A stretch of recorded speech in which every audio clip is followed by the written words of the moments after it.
JM6 టీవీకి స్వాగతం. ఈ రోజు ముఖ్యాంశాలు. అందరికీ పేరు పేరు నమస్కారం తెలియజేస్తున్నాం.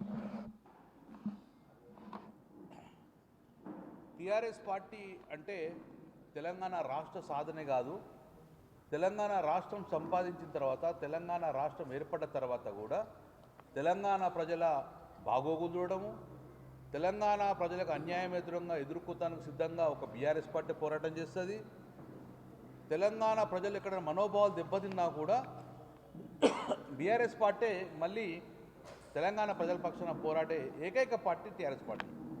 మాకు వేరే అధికారం ఉన్నామా ప్రతిపక్షం కాదు, అధికారం ఉన్నా ప్రతిపక్షం ఉన్నా మా ధ్యాస అంతా తెలంగాణ ప్రజల మనోభావాలు కాపాడాలి, తెలంగాణ ప్రజల అభివృద్ధి కోరుకోవాలి, తెలంగాణ ప్రజలకు అన్యాయం అయితే ఎదిరిస్తేందుకు బీఆర్ఎస్ పార్టీ ఎప్పుడు సిద్ధంగా ఉంటుందని చెప్పి మరొకసారి మీకు చెప్పడం జరిగింది. ఎందుకంటే ఇప్పుడు అధికారం ఉన్న కేంద్ర ప్రభుత్వం బీజేపీ కానీ రాష్ట్రంలో ఉన్న కాంగ్రెస్ ప్రభుత్వం వీళ్లకు పదవి ధ్యాస తప్ప కానీ, ప్రభుత్వంలో ఉన్న ధ్యాస తప్ప కానీ ప్రజల మనోభావాల గురించి ఇప్పుడు పట్టించుకున్న పరిస్థితి లేదు.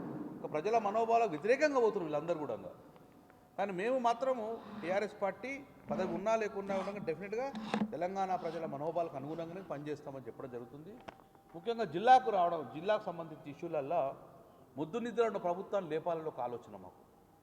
మొన్ననే తుమ్మల నాగేశ్వరరావు గారు జిల్లా ఇన్ఛార్జ్ మంత్రి గారు రావడం జరిగింది. ఆ రోజు కొన్ని సమస్యలు చెప్పాం, కానీ ఇంత కూడా నిమ్మగా నీరెత్తినట్టు ప్రయోజనం లేదు, కదలిక లేదు. ప్రభుత్వం నడుస్తుందా లేదన్న భావన కూడా ప్రజల్లో కలిగే పరిస్థితి వచ్చింది. మళ్ళీ ఒక్కసారి రిపీట్ చేస్తున్నాం. కరీంనగర్ అంటే తలతలలా వెలిగే కరీంనగర్ ఉండే, రాత్రిపూట జిగేలం అనే నగరాలు ఉండే. ఇప్పటికీ ఒక 100 సార్లు కూడా రిక్వెస్ట్ చేసినాం. కొత్తగా మీరు శాంక్షన్ ఇవ్వకుండి బాబు, ఉన్నాయంటే కంప్లీట్ చేయమని చెప్పేసి మొరబెట్టిన కూడా ఇప్పుడు కూడా ఏ పరిస్థితి లేదు. 20 నెలలే తట్ట మొరం పోసిన పాపం లేదు, తట్ట సిమెంట్ వేసిన పాపం లేదు. ఇంత అన్యాయం. కేసీఆర్ గారు శాంక్షన్ చేసిన డబ్బులు కూడా కంటిన్యూ చేసే పరిస్థితి లేదు. లైట్లు వెలుగుతలేవు. ఎంత దరిద్రం అంటే లైట్లు కూడా వెలుగుతలేవు. నిన్న బైపాస్ రోడ్డు పోతే వర్షానికి మొత్తం కూడా బైపాస్ మొత్తం బొందలమయమైంది. మొత్తం కూడా పెద్ద పెద్ద బొందలు తయారు, దానికి 2,000 కోట్లు వేసే పరిస్థితి లేదు. గతంలో కూడా వర్షాలు పడ్డాయి, గతంలో గుంతలైనవి. కానీ ఏ రోజు ప్రజలు లేచే వరకే అద్భుతమైన 2,000 కోట్లు వేసేసి ప్రజలకు ఎలాంటి అసౌకర్యం కలగకుండా కరీంనగర్ నగరాన్ని కానీ కరీంనగర్ జిల్లాను కానీ చెక్కు చేరకుండా చూస్తున్నాం. ఔరా రోడ్స్ అనే విధంగా శానిటేషన్ కానీ, లైటింగ్ కానీ, కేబుల్ బ్రిడ్జ్ కానీ ఇవన్నీ బ్రహ్మాండంగా నడిపించినాం మేము. ఇది 100 సార్లు చెప్పినంగా నిమ్మగా నేర్చుకున్నట్టు పట్టించుకున్న పరిస్థితి లేదు. రెండోది, మేము స్థానిక సంస్థలు ఎన్నికలు పెట్టమని కోరుతున్నాం. బీఆర్ఎస్ పార్టీ డిమాండ్ చేసింది. స్థానిక సంస్థలకు మా బీఆర్ఎస్ పార్టీ సిద్ధంగా ఉన్నది.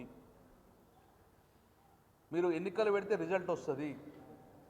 గతంలో ఎలా అయితే రిజల్ట్ వచ్చిందో జిల్లాలలో రాష్ట్రంలో సేమ్ అదే రిపీట్ అవుతుంది అని చెప్పి ప్రగాఢ నమ్మకంతో చెప్పడం జరుగుతుంది. మా క్యాడర్ కూడా అదే ఒపీనియన్లో ఉన్నారు. 20 నెలల్లో ఏమన్నా చేస్తారు కావచ్చు రాష్ట్ర ప్రభుత్వం అంటే, ఏం చేయలేదు కాబట్టి 80% రాష్ట్ర ప్రభుత్వానికి కానీ కేంద్ర ప్రభుత్వానికి కానీ వ్యతిరేకంగా ఓటు పడుతుంది. ఇప్పుడు ప్రజలు తెలిసిపోయింది, బీఆర్ఎస్ పార్టీ ఉన్నప్పుడు అభివృద్ధి జరిగింది. రేపు స్థానిక సంస్థలు బీఆర్ఎస్ పార్టీ ఉంటేనే పోరాటం చేస్తుంది. స్థానిక సంస్థలు ఎప్పుడు ఎన్నికలు పెట్టినా బీఆర్ఎస్ పార్టీ యథావిధిగా ఘన విజయం సాధిస్తుందని చెప్పడం జరుగుతుంది. మేము మళ్ళీ డిమాండ్ చేస్తున్నాం ప్రభుత్వాన్ని, మీరు ఏదైతే కామారెడ్డి డిక్లరేషన్ ఇచ్చారో 42% బీసీలకు రిజర్వేషన్ ఇచ్చిన తర్వాతనే ఎన్నికలకు పోదామని 1 కాదు 2 కాదు 3 కాదు 5 సార్లు చెప్పారు. మేము అదే డిమాండ్ చేస్తున్నాం. స్థానిక సంస్థల ఎన్నికలు నిర్వహించండి. నిర్వహణతో పాటు 42% బీసీలకు కేటాయించిన తర్వాతనే ఎన్నికలకు వెళ్ళండి. వెంటనే చేయండి. రేపు ఇవాళ క్యాబినెట్ నడుస్తుంది. క్యాబినెట్లో ఏ నిర్ణయం తీసుకుంటారో 42% జీవో ఇస్తారా, ఆ జీవోను సుప్రీంకోర్టు నిలబెడుతుందా, అది మీ బాధ్యత. That is your risk, that is your responsibility. కానీ 42% మాత్రము బీసీలకు రిజర్వేషన్ కేటాయించండి. ఎగ్జాంపుల్, 30 జిల్లా పరిషత్ చైర్మన్లు ఉన్నాయి తెలంగాణలో. అందులో మాకు 42% ఇవ్వండి అంటే 13 నుంచి 14 జిల్లా పరిషత్ బీసీలకు కేటాయించండి. ఏ జిల్లా పరిషత్ బీసీలకు కేటాయించిన తర్వాత ఎన్నికలకు ఉంది. మున్సిపల్ కార్పొరేషన్లు 13 ఉన్నాయి. ఆ 13లో మాకు ఎన్ని వస్తాయి, 5 వస్తాయా 6 వస్తాయా, 40% ఇచ్చేసి ఈ యొక్క మున్సిపాలిటీలన్నీ కూడా ఈ కార్పొరేషన్లు బీసీలకు కేటాయించినాయి అని చెప్పేసి ఆ కేటాయించి 42% ఇచ్చిన తర్వాత ఎన్నికలకు పోమని స్థానిక సంస్థలకు టీఆర్ఎస్ పార్టీ సిద్ధంగా ఉంది, మా క్యాడర్ సిద్ధంగా ఉంది. ఎప్పుడు ఎన్నికలు వచ్చినా డెఫినెట్గా టీఆర్ఎస్ పార్టీ విజయ దుందుబి మోగిస్తుంది. మేము కళ్యాణ లక్ష్మి చెక్ ఇచ్చినప్పుడు కానీ, సీఎంఆర్ఎఫ్ చెక్ ఇచ్చినప్పుడు కానీ, ఎమ్మెల్యే ఫండ్ ఇచ్చినప్పుడు జానారెడ్డి గారు అసెంబ్లీలో ఒకసారి జానారెడ్డి గారు అడిగారు, మరి మీరు ఎమ్మెల్యే ఫండ్ 5 crores ఇస్తారని అందరికి ఇస్తారా అంటే డెఫినెట్గా అందరికి ఇస్తామని చెప్పి కేసీఆర్ గారు హుందాగా ప్రతిపక్ష ఎమ్మెల్యే కూడా 5 కోట్ల సీఎం సిడిపి నిధులు ఇవ్వడం జరిగింది.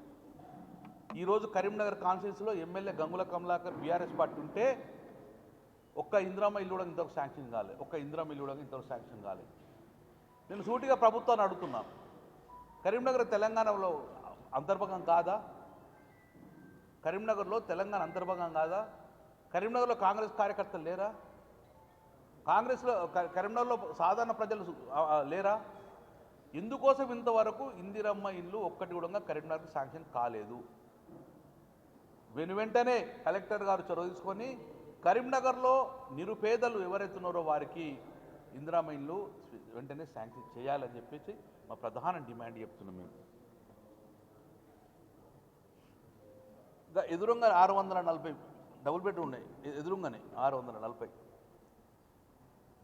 మేము అధికారం ఉన్నప్పుడు రోజు ఒక బృందం పోతూనే ఉండే, ఇత్తవా లేదా నా బృందం ఎటువంటి తెలియదు. కోమటిరెడ్డి నరేంద్రతో రోజు పొద్దున్న వేసుకొని ఇత్తవా లేదా బృందం పోతా ఉండే. మరి ఏమైంది? వాళ్ళ కాళ్ళు నడతలేవు వాళ్ళకు. ఎందుకోసం 640 మీరు ఎందుకు ఇందిరమ్మ ఇల్లు 20 నెలలే? మా ప్రభుత్వం వస్తే 1 monthలో ఇస్తా అంటారు కదా, 20 నెలలే ఒక ఇందిరమ్మ ఇల్లు కూడా కంప్లీట్ చేయలేదు. ఎందుకు నువ్వు ఏమటం వస్తుంది నీకు?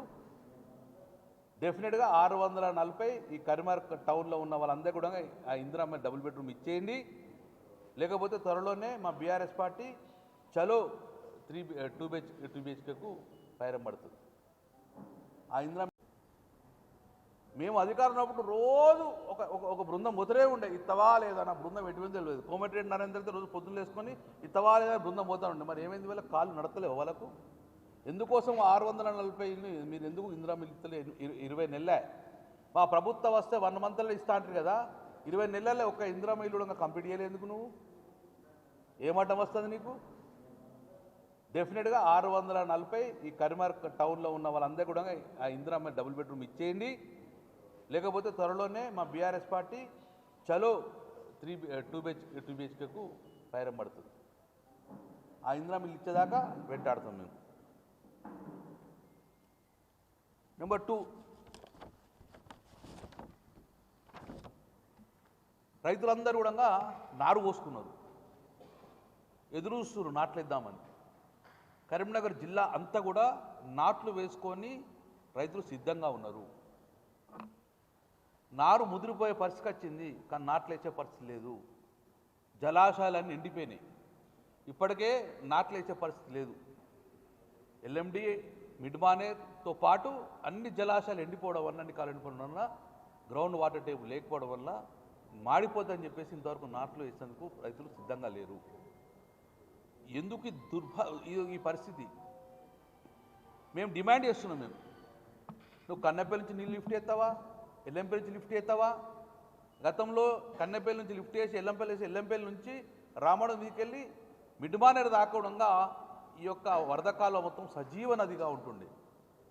ఆ వరదకాలం సజీవ నది ఉండడం వల్ల దాని కింద వందల బోర్లు కానీ వందల తూములల్లా జలాశయాలు మొత్తం చెరువులు నిండుతుండే. దాని మీద మిడ్మానేరు నుంచి LMD ఎక్కడ చూసే జలాలు ఉండే. కానీ ఈరోజు రైతులు నాట్లు వేసేందుకు సిద్ధంగా లేరు. అందుకే డెఫినెట్గా మీరు కన్నెపల్లి నీళ్ళు లిఫ్ట్ చేయండి. మిడ్మానేరు పండబెట్టిన పోతామని, కానీ కన్నెపల్లి నుంచి లిఫ్ట్ చేసి ఎల్లంపల్లి ద్వారా వరద కాలువ నుంచి మిడ్మానేరు LMDకి ఇస్తే ఈ రూట్ మొత్తం కూడా కెనాల్ అన్ని కూడా జీవనదిగా ఉంటే అన్ని జలాశయాలు నిండుతాయి, రైతులు పంట తీసుకున్నారు. లేకుంటే నారు మాడిపోయే పరిస్థితి వచ్చింది. వెంటనే అలర్ట్ కాండి, జిల్లా మంత్రులు, ఇన్ఛార్జ్ మంత్రులు అందరు అలర్ట్ అయ్యి ఇమ్మీడియట్గా మీరు నీళ్ళు ఇచ్చేసి పంటలను కాపాడండి, లేకపోతే డ్రాట్ వచ్చే పరిస్థితి వచ్చింది. తెలంగాణ డ్రాట్ అనేది ఎప్పుడు కనబడలేదు. ఇది ఒక రకమైతే ఇంకోటి, ఎక్కడన్నా బోర్ బాయిలల్లా పంట వేసుకుంటే ఒక ఎకరానికి 3 నుంచి 4 యూరియా బస్తాలు కావాలి. ఇప్పటివరకు ఒక ఎకరానికి 3 నుంచి 4. ఇప్పటి వరకు యూరియా లేదు, కొరత ఉన్నది.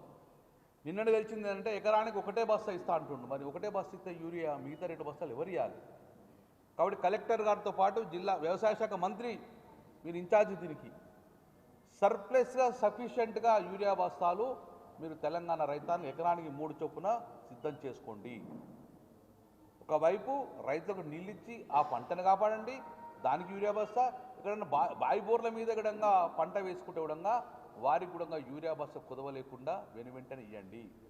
యూరియా బస్తా లేక ఆగద్దు, పంట ఖరాబ్ కావద్దు, తర్వాత నీళ్లు లేక నారు పోయకుండా చూసే బాధ్యత యంత్రాంగాన్ని. అలర్ట్ కాండి, లేవండి, నిద్ర లేవండి, రైతాంగాన్ని కాపాడండి. మీరు టీఏపీ అవన్నీ కూడా కొడుతూ ఉన్నది.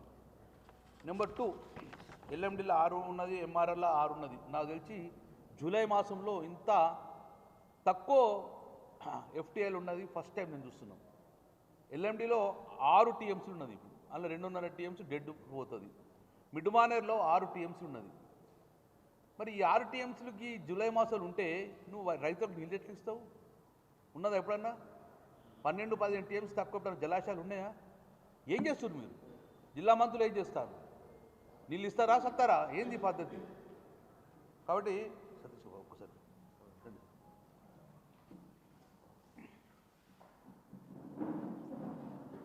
సో ఇది చాలా రైతుల ఇష్యూ ఇది. నెంబర్ 2, ఇది ఒక వింత. హుజరాబాద్ కాన్స్టిట్యున్సీలో దళిత బంధు ఒక 5,000 మందికి శాంక్షన్, దళిత బంధు శాంక్షన్ చేసి ఇచ్చే పరిస్థితి లేదు, డబ్బులు ఇచ్చే పరిస్థితి లేదు. కానీ వాళ్ళకు దళిత బంధు శాంక్షన్ అనే లెటర్లు చూస్తాను, కానీ వాళ్ళకు గ్రౌండింగ్ ఎత్తలేదు. ఇంకోవైపు ఇందిరా మిల్లు దళిత బంధువులకు ఇందిరా మిల్లు అంటాను. ఒక వింత పోకడ ఉంది హుజరాబాద్లో. ఇందిరమ్మ ఎవరికైతే దళిత బంధు వచ్చిందో వాళ్ళకి ఇందిరమ్మ ఇల్లు అంటున్నారు. హుజరాబాద్లో మొత్తం దళితులందరికీ దళిత బంధు వచ్చింది అంటే దళితుల్లో ఎవరికి కూడా మీరు డబుల్ బెడ్రూమ్ ఇయ్యారా, ఇందిరమ్మ ఇల్లు ఇయ్యారా? సుమారు 5,000 మందికి గ్రౌండింగ్ చేయలే. వాళ్ళకు నా దళిత బంధు ఇస్తలేవు, నా ఇందిరమ్మ ఇల్లు ఇస్తలేవు. ఎందుకు ఈ దళిత బంధు వివక్ష? కేసీఆర్ గారు ప్రవేశించిన స్కీమ్కు ఉల్టా ఇవ్వడమా? కలెక్టర్ గారు చొరవ తీసుకొని హుజరాబాద్లో ఉన్న దళిత బంధు అర్హులందరికీ కూడా ఇందిరమ్మ ఇల్లు శాంక్షన్ చేయండి. దళిత బంధు గ్రౌండ్ కొని 5,000 మంది కూడా ఇమీడియట్గా దళిత బంధు గ్రౌండ్ చేయండి. గ్రౌండ్ చేసి వాళ్ళు కూడా ఇందిరమ్మ ఇల్లు ఇవ్వాలని చెప్పేసి ప్రధానంగా మా బీఆర్ఎస్ పార్టీ కరీంనగర్ జిల్లా డిమాండ్ చేస్తున్నది.